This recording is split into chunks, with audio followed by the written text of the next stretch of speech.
invest more. If the mic is very sharp, yeah. Testing, better, it's way better. Yes, so the Sabbath has more sense and value within a home. Invest enough time in your family during Sabbath. Don't, and it's very, I'm a pastor myself, so I know what I'm going to say is very problematic. You don't have to come to church every Sabbath in expense of your family. If your wife does not come to church with you, and every day you come to church, there's no pride in it. There's no pride in it that your children are not with you at church. There's no pride in it. Say, I'm going to church. The more I come to church, I'll be faithful, and then maybe the blessing will be on my spouse. It wouldn't work. It wouldn't work. If your wife, your spouse, your children do not come on Sabbath, you should find what can accommodate the reason why they don't come. If they see that church is irrelevant, then find a program, an activity that will help them still enjoy what? Sabbath. My children, I'm a pastor, they don't like standing at church. Sit from church from beginning to the end, they can't. 3 hours just sitting is difficult. So what do?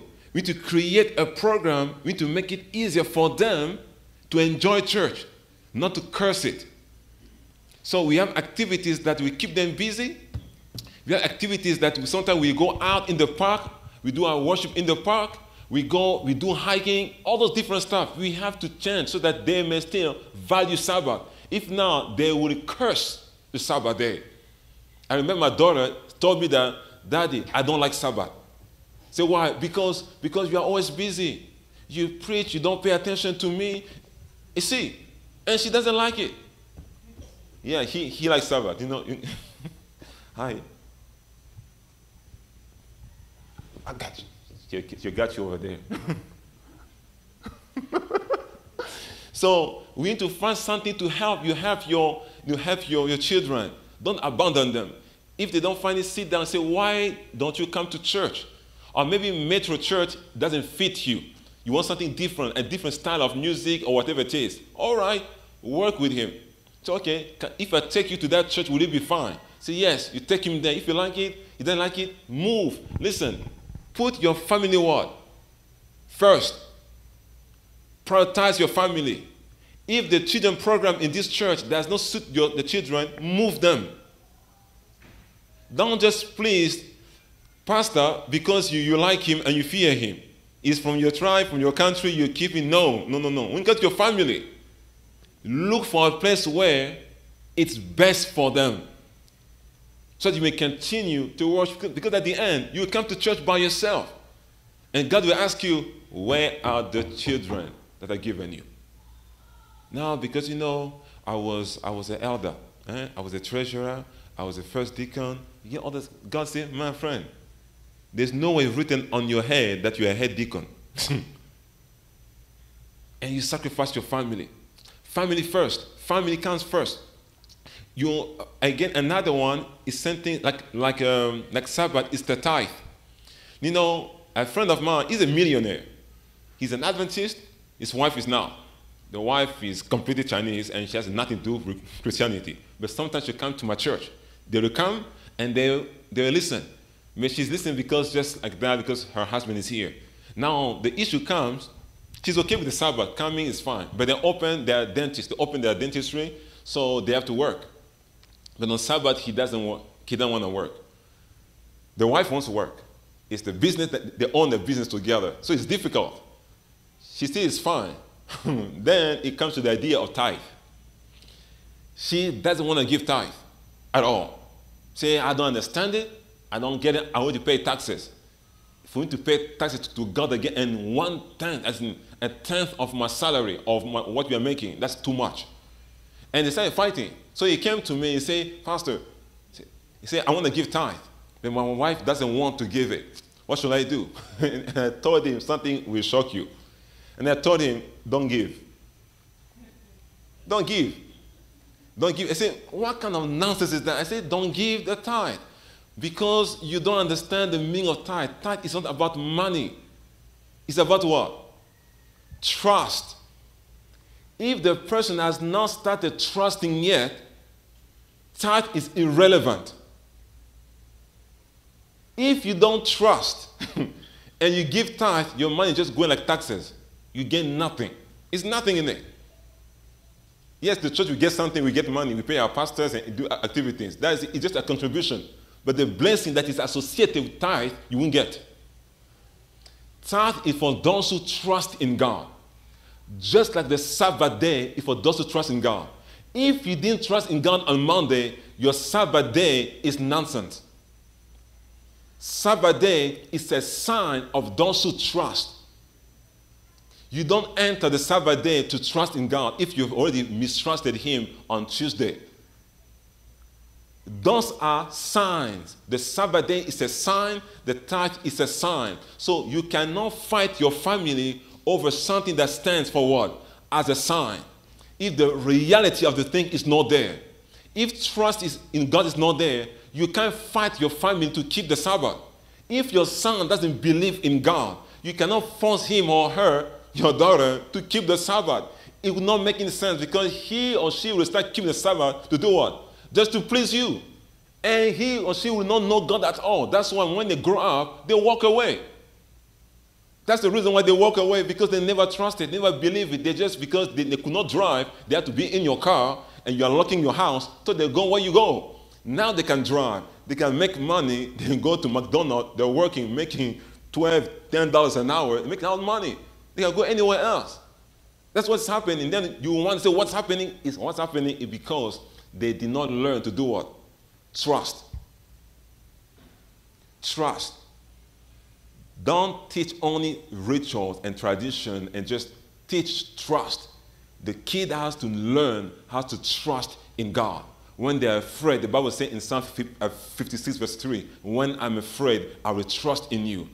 Things like that you say, you speak to them in their minds. Trust in God. If they worry, say, do you trust in God? Why not? They'll tell you why they don't trust.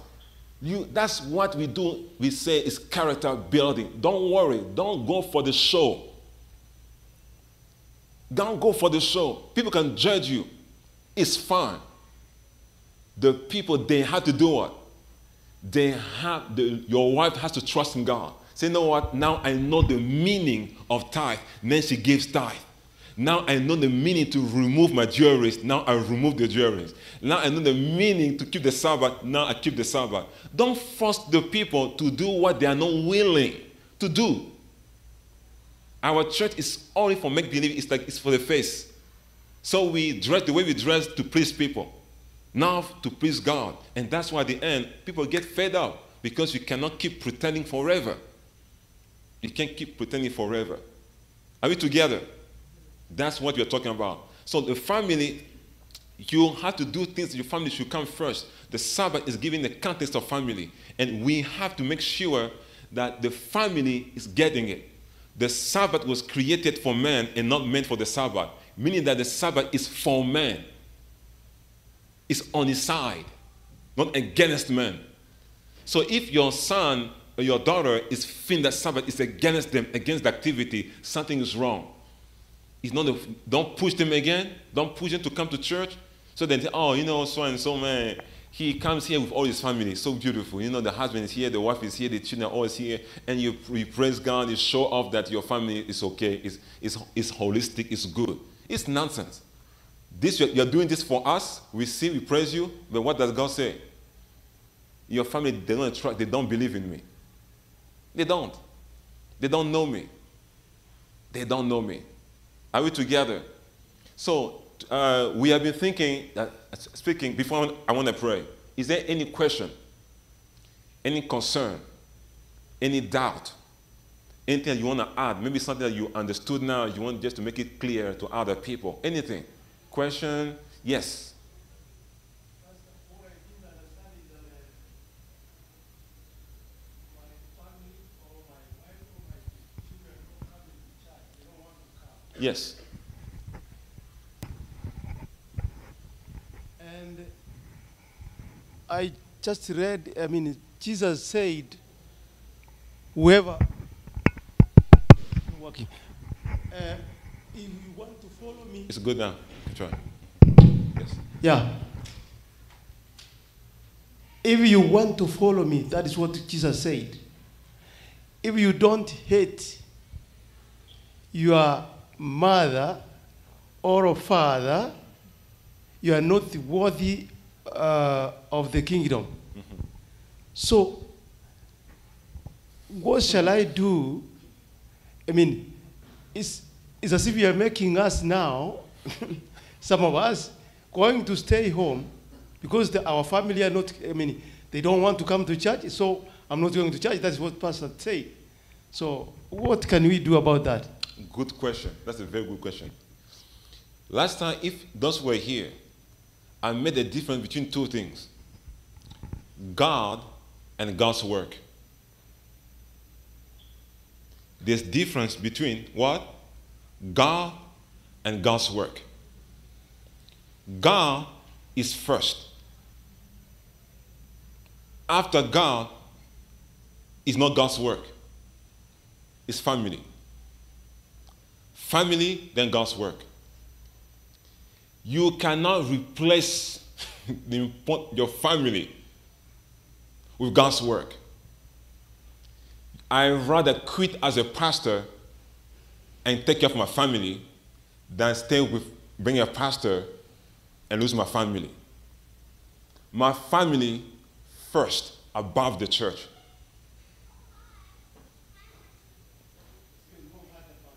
God's, yes, sorry? It's even more harder now. It's harder, yeah, it's difficult. You understand it, but you can't accept it. That's different. Why? What is the greatest commandment? What is it? Love. What did it say? Say it to me. Thou shalt do what? Love your God with all your heart. Second, thou shalt love the work of God more than yourself. What's the second? No, say it. Say, what are the greatest commandments? Thou shalt love God with all your heart. Now, what about now the second one? Thou shalt do what? Your neighbor as yourself. Those are the greatest commandments. Because those one, as Pastor have been telling us, love never fails. You continue. All the rest will stop. One day we'll not need the pastor anymore. Pastor has an end. A high priest has an end. A prophet has an end. All those things, a deacon has an end. All of them has an end. The church will stop as well. Even prayer will stop. All those things are given in the context of sin. Once sin is abolished, it's removed, and the earth is cleansed. All those things will be useless. They won't be there. But family will be there. Family will stand. Family will stand. You have to work, make sure that your wife can understand God and trust in God. You have to work. You have to do your best. If she does not like this church, she's not here. Her faith is still low. Be patient with her. Move her to Arlington. I know you will say it's crazy over there, but she's learning to trust something. After that, say, you know what, I'm okay. I want to go to Dallas first. Let me go to Dallas first. I take them there. If I come here, there's no children program. It's not okay with my children. I look for a place where they can do what? Because I am teaching them to choose and to desire. I have to do it. Now, some places may not be good, and I'm telling you, this is not good. This place, we don't go over there. All right? But what's important is what? Family. You have to make sure if your wife doesn't give tithe, she doesn't want to give tithe, do not give it. The issue is not the money. The issue is about learning how to do what? To trust. To trust. I saw your hand, by the way. You don't. Okay. So you cannot say that the work of God comes first. How? On what basis? It can't. Let me tell you why. Because I come to church. Let me give you a testimony. I moved from school straight. I was called to come and work as a chaplain, Methodist Hospital of Berkeley, Dallas. From there, I came there. My work permit is expiring, and my green card didn't come out. So I had to stop. I had to stop working as a pastor. We moved down here, we have nothing. Moved down in Dallas, in Irving here, and it was difficult. So something happened is that, so I have to now, I say, God, I have to not to work. Meanwhile, my son, those who know, like he has a lot of allergies, a lot of issues, medical issues. So I decided to stay home. My wife, she's the one who will go to work because she could get a job easily. For me, getting a job in my area was difficult. And as a pastor, and I was trying to work to get also a church where I could do what? To minister. I couldn't get. But the people, every time you pray for me, say, Pastor, man, we are sorry for you. You need to get a church. You do so well. We should find you a church. And then I'm saying, why are you guys complaining or whining in my place? Who told you that I'm in a hurry to pastor a church? They say, what do you mean? You're a pastor, you need to pastor a church. I say, who told you that I don't have a church? Who told you that? I say, oh, you have a church. Oh, praise God. Where? In Dallas? I said, no. In Irving? No. I said, wait. I said, at home. I said, what kind of nonsense is that? I say, that is the church. That is the church. Genesis 18, that's what we read last time. When you go to Genesis 18, 19, what does it say? This famous text. Genesis 18, 19. No, 19, 18, sorry. I'll tell you the opposite. No, hold on. 18, 19. 18, 19. 18, 19. Not 19, 18. For I have known him, Abraham, for I have known him in order that he may command his children and his household after him, that they keep the way of the Lord to do righteousness and justice, that the Lord may bring to Abraham what he has spoken to him. That's the first command. That's where he sent you. This is the first. That is the mission. That's the first. The Great Commission is your family. Take care of your family first. Evangelize your family. Speak. Let your wife know the Bible. Let your husband know the Bible. Let your children know the Bible. Work hard. If my son is getting lost, I quit ministry. I quit. I will spend time with him until he gets it. I will spend time with my children, my family. I have to. How will I bring people in this world and then they are prepared for hell? And I keep going to church and say, I'm fine. Your righteousness will not be enough. You have to go back and serve and make sure that your family on the point. But we are too proud, as Pastor said today. We don't want to work. She don't want to come. I say, where's your wife? She's home. Why? You have her number. Call her. Your wife is not here with you. Your husband is not here with you. And for you, you're enjoying this moment to get at home and say, it's fine. She's not coming. There is something. Ask yourself why. Why is not coming? She has to tell you why she's not coming. When say, why is not coming? Sidui? Say, it's your wife. You should know what's wrong with her. What's wrong with him? Your children. If you are open, you have an open communication, you should know why they're not coming. And be okay for your son to say, I don't like church. They have to be okay. It should be okay for them to say that. You can't force them to say something that they don't like. It's not good. It's not Christian. It's not even God. They have to choose, say, I like church. I don't like church. Say, oh, you don't like church? Oh, why? And then they will tell you. But when they say, I hate church, don't allow them to say that because it's not a right way to say it. Kids, they use strong words for something very mild. When they say, I hate somebody, I hate something, say, no. Don't say, I hate, because they're very dangerous, all right? Just say, I don't like this, I don't, things like that is mild, so that they may actually have a conversation. Before I go to you, there was a hand there. Yes.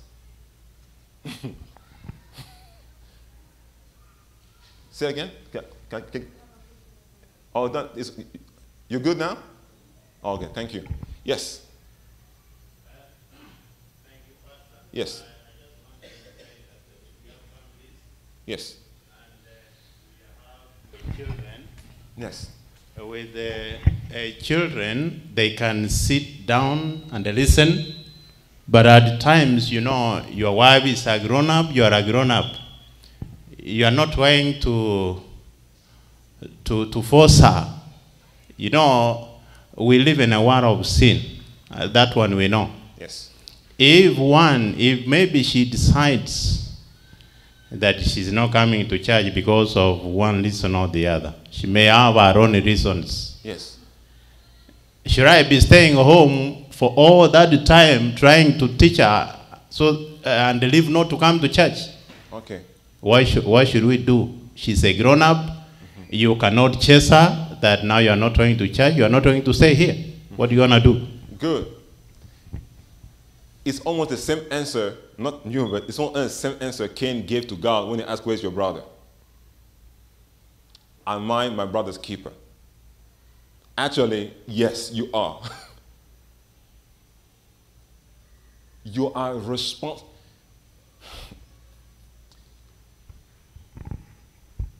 We are responsible for those souls. We have to understand that we are responsible. We are responsible. Your flesh is not coming. Your bones are not coming to church. It should bother you. It will make you say, why am I not coming? What can I do to make it better? What is in it that you don't like? And I have a friend of mine, pastor, powerful pastor, Kenya. We're all here in the US. We suffer together. Your wife wake up and say, I don't believe in Ellen G. White. Whoa, okay, good. And then I don't believe in SDA Church. Now, how will you start with this? You are an Adventist pastor. Your wife is saying, I don't believe this and don't believe in that. How will your ministry be? This is the end of your ministry as you know it when it comes to church. Something is wrong. Why does he like it? Why? What's wrong? Born in SDA Church, grew up in SDA Church, he never knew any other church but this one. And all of a sudden, it's gone. Something happened. I always say that when people do something, something has triggered it. Always ask question why. Do not judge people. Ask them why they do what they are doing. Probe that question. Keep going until they tell you what at the bottom, what is there, what they don't like. And they'll tell you. But because we are not patient enough to wait, and we are so judgmental already, to the point where they will never tell us because we cannot handle the truth about themselves. They cannot say it to you because you're not willing to hear. But you have to work towards your wife. I'm not saying that it's forever, but you still have some time. You can change, say, okay, let's go to the other church. Do you like more going into nature? Can you go visit sick people and pray for them at church? Do you like more that? Yes, then do it. I used to have a girlfriend. God bless her.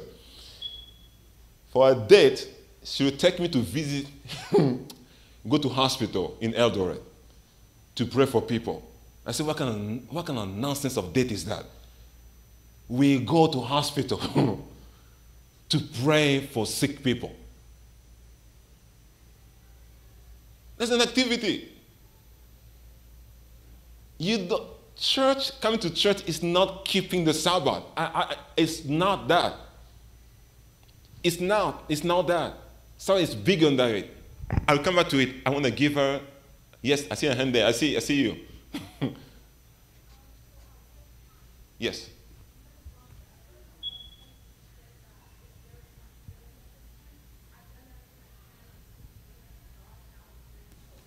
Yes. Works because I can't. Yes. I can't do the Spirit's work. I can't do the Spirit's work because it doesn't matter, like at some point, I can't.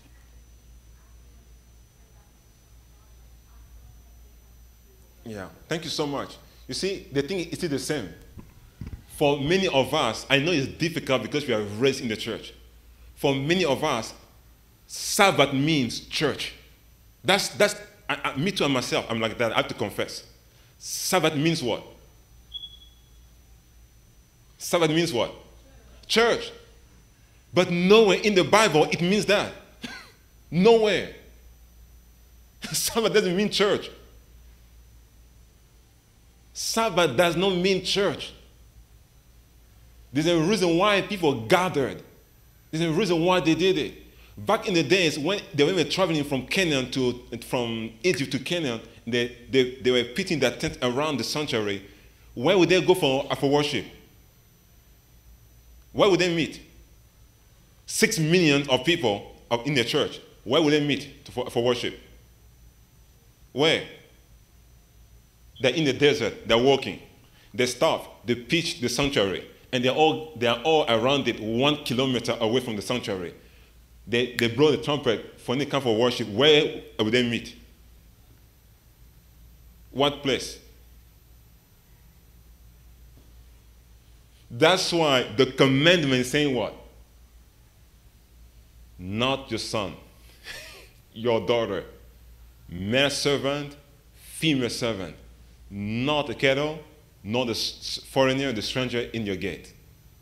It's a home thing first. Sabbath is a home activity. It's a home blessing. It's a family blessing. And I know it's difficult. I agree myself, it's difficult what I'm saying. But your priority is not church. Church is not the priority. And I know I'm saying that in expense of pastors who want people in their church. Or the conference want people in their churches to make it run.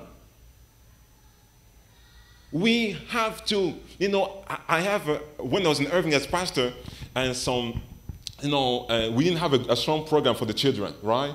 And some people would come to church, and I saw a couple who had kids who would come always faithful in the morning, and there was no program. You know what I told them?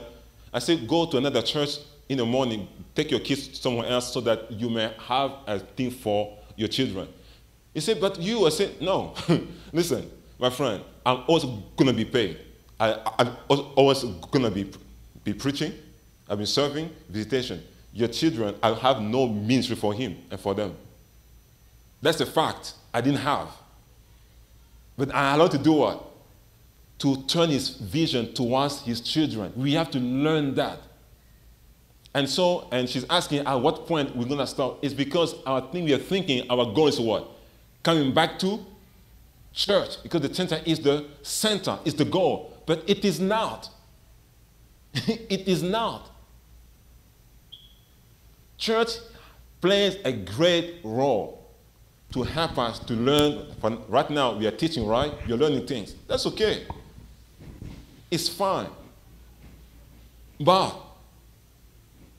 if your children don't come, your wife, they do not come, and you come here every time, and you go home and you're fine, there's something that's not all right. Your value, your priorities are misplaced.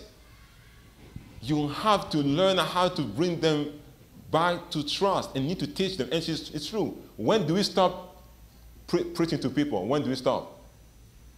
Do you stop preaching? Do you stop witnessing? You can't. It's for life. You try this, doesn't work, change another one. Change. Travel. Do things. Find a way until they will get it. If they don't, you say, God, I've tried like Jesus. You've given me the people you've given me, I kept them, but I've lost one. He confessed. Christ confessed that he lost how many? One. He said it. I've lost one. I've done my best. All the miracles that were performed because of Judas. He didn't make it. Say, I've lost him. Yes. I hope I answered it a bit for what I'm saying. I know it's, but the thing is that if we change just the idea that church is the goal, the question will be well understood. Like, the answer will be a bit clearer. Any follow-up? Yes.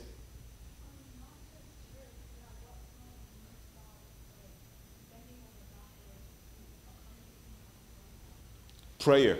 Thank you so much. That's one point that I forgot to tell you. It's prayer. There are things that personally in my life I've seen. My wife does something that I really don't like.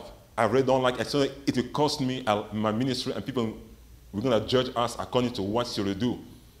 What I did is that I didn't tell her anything. I shared everything to God. I said, God, I want you one day to speak to her until she'll meet you, she believes in you, and let her come and tell me that she has made a change. I did that, and I prayed for years. The day she said, okay, I don't do this anymore, I say, praise God.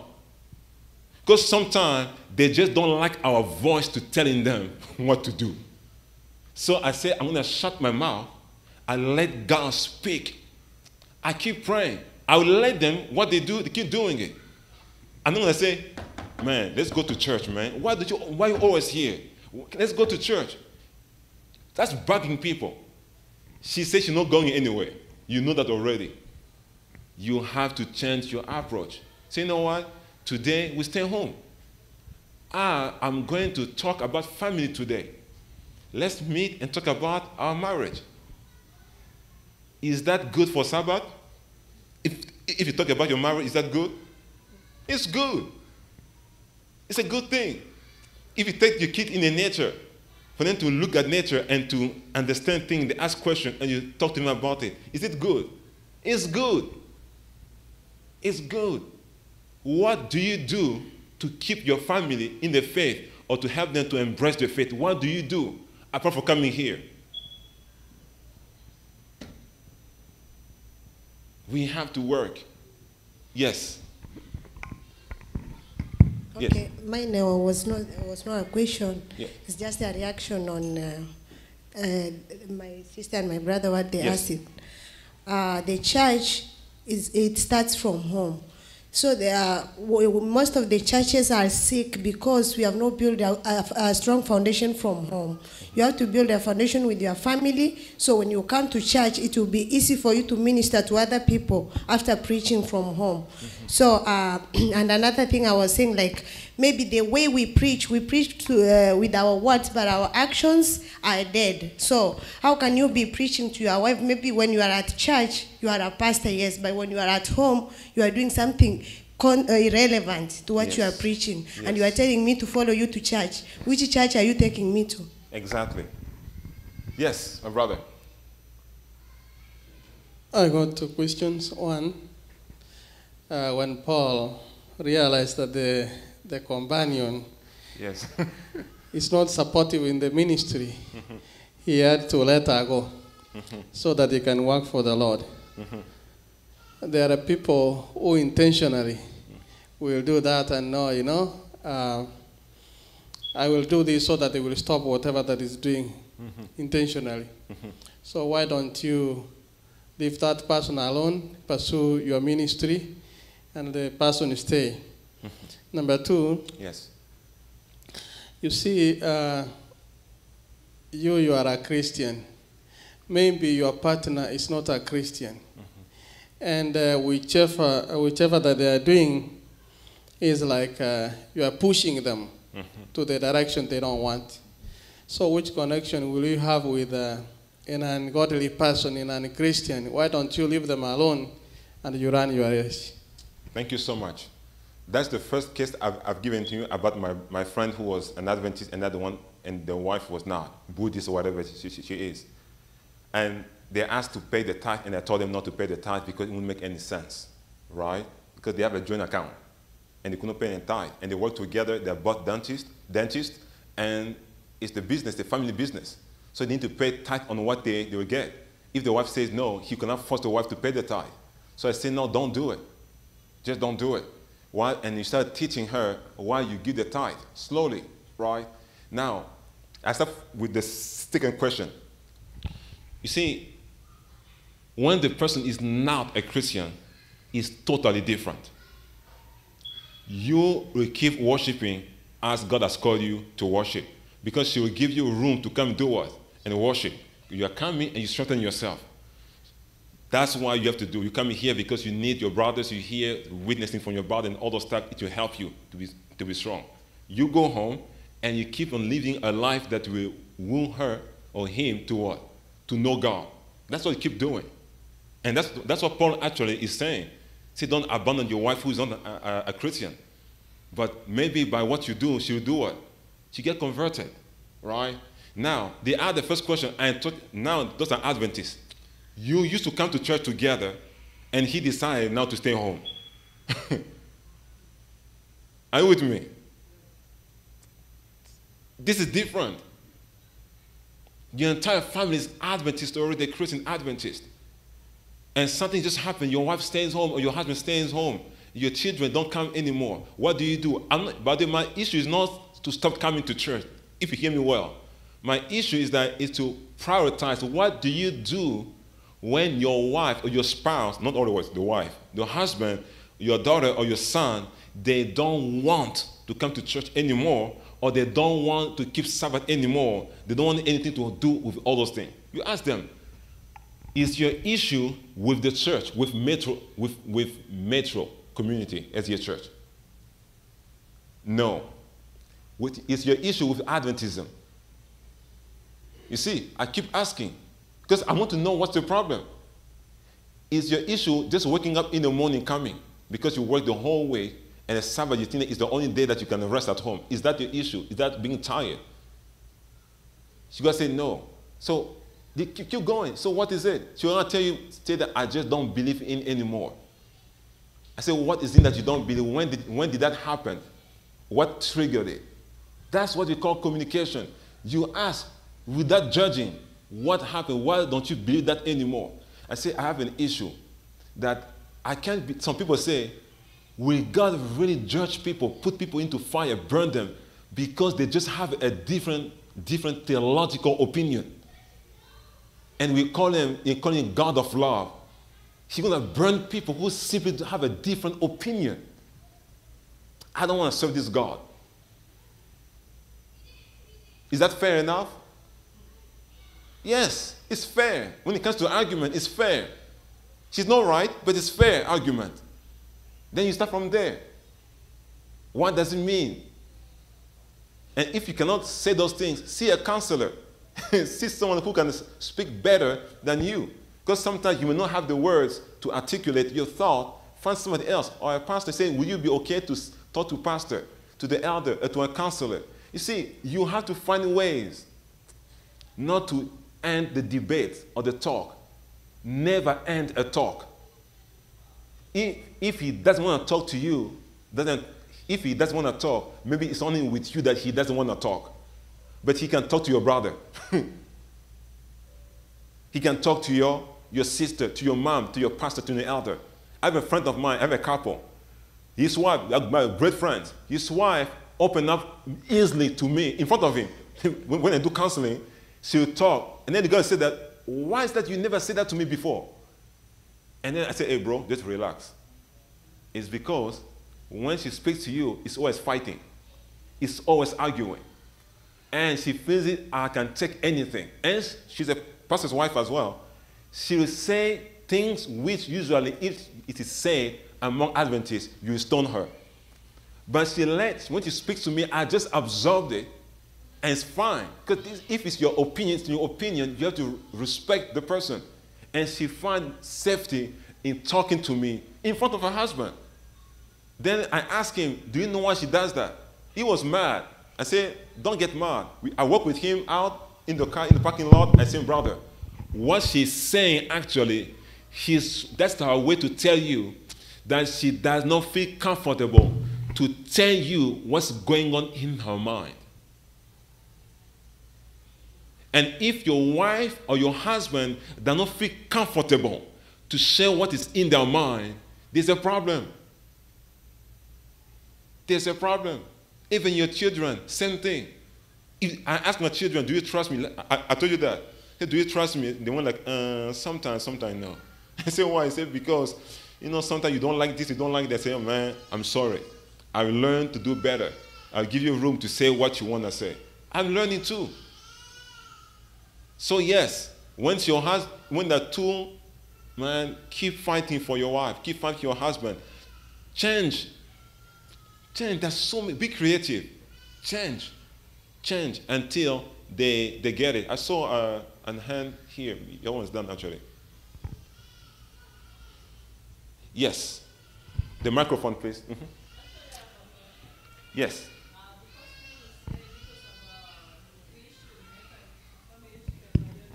Yes.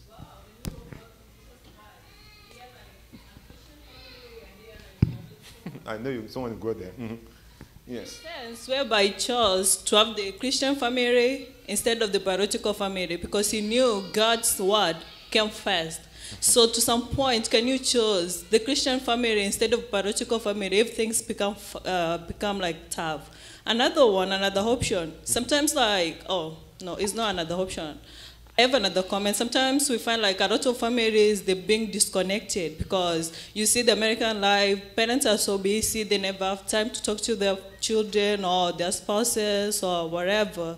So they're so disconnected. How can you create this connection? Because you have to like make them believe you. You have to make them like your best friends so that they can trust you, so that you can do something together because they don't have this friendliness.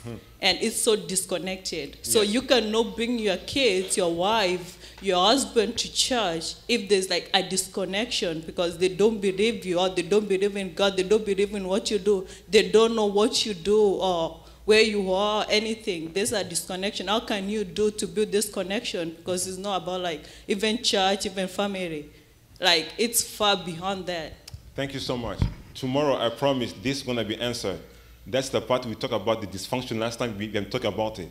There's a reason why there's a disconnection. Anything that happens, trust me on that. There's always a reason why you see some behavior. There's always a reason. There's a beginning. Always. And communication is for that. Asking questions will help you to go back to it and find it and address it. All right? Quickly for Christ. The thing with Christ is this. Christ never neglects his family. Never. It's actually the opposite. His family, they're trying to disrupt something that he actually shared with them.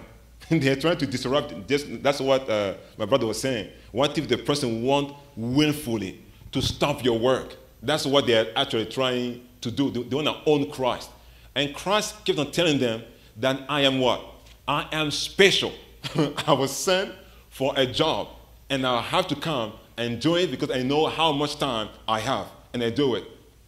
Many people, many writers say that actually Christ chose the church family above his Israel family. Guess what? When I asked you to read Desire Ages, when Christ said to John, son, this is your mother. In the moment of pain, he found a retirement plan for his mother. That is important. That is important. And what he mentioned there in Matthew 13 and 14 about his family, it doesn't mean that he didn't like his family or he neglected them. No. Desire Ages, please read it. Even when he told Joseph and Mary, when they were looking for him and they found him after 3 days, he said, don't you know that I should work, I should be in my father's business? Don't you know that? When you read Ellen White, she's going to explain to you what those words mean. We don't have time to do it today, but I send you back there. Go read for yourself. You understand that he never neglected his family. Amen? Amen. We're going to sing and then we pray together. Tomorrow, don't miss. Tomorrow afternoon, we have more time for questions. Amen? Amen? All right. The song is up there. I think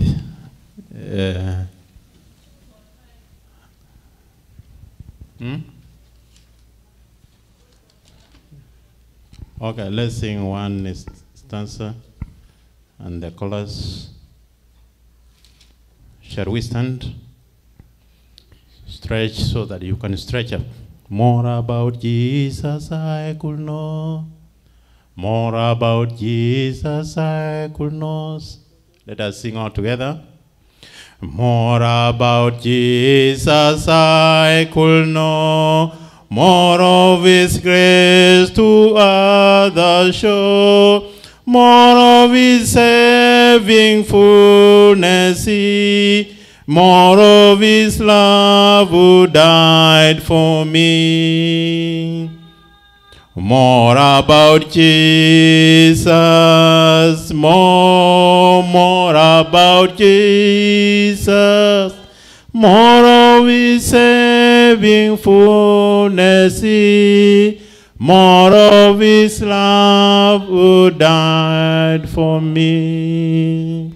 Let's pray. Father, we want to thank you.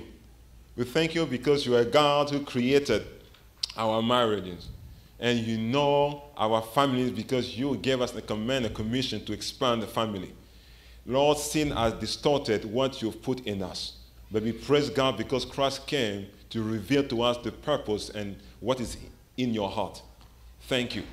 Lord, today we might be discussing, answering questions, and we will not be perfect in our answers, in our questioning. But one thing is clear, you understand the reality of our homes. You know what is needed. You know what is broken. Why our spouses have lost the faith, or they're slowing down, or they're having a break.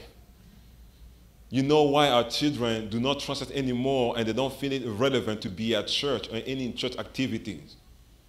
God, you know everything. Regardless of what we are doing, what we are going through, I still believe that you are the solution for any brokenness. Step in the reality of our home and make the difference.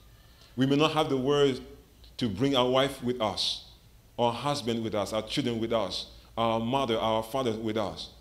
Everlasting Father, it's not about us. It's not to please ourselves, but to give glory and honor to you. I pray that you may step in, correct mistakes, correct and save souls. You are coming back. Please, it will be a good thing for us to stand with our family all together before you. So I pray that you may hide each family in the blood of Christ, that even if the devil is searching for them to hurt them, let him not find them because they're hidden in you. I pray in Jesus' name, amen. Amen. Pastor Collins, we have around 30 minutes to go.